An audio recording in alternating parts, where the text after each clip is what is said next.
I started drawing characters back in 2010. I wanted to improve, so I made a commitment to practicing every day.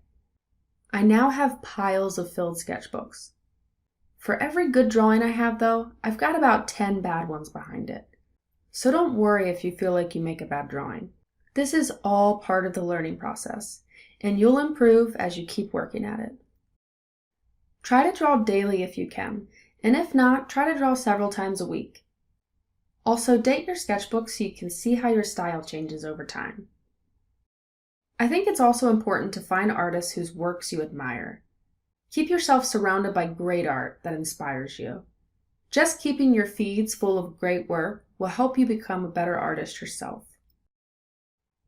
Use references, real life, photos, or even the things you've seen here in class.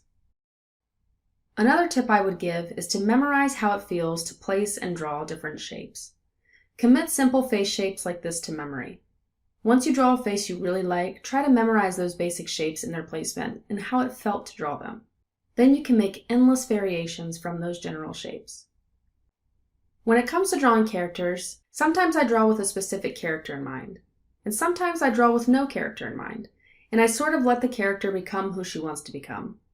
This, I found, is a very freeing way to draw these sketches, and for me personally, I think it produces my better works. So I hope you've enjoyed this class. If you did, I would be really thankful for a thumbs up review, because it helps others find this course too. Also, be sure to follow me here on Skillshare to stay up to date on my future classes. I hope you have a blast creating your characters. I'm so excited to see what you make.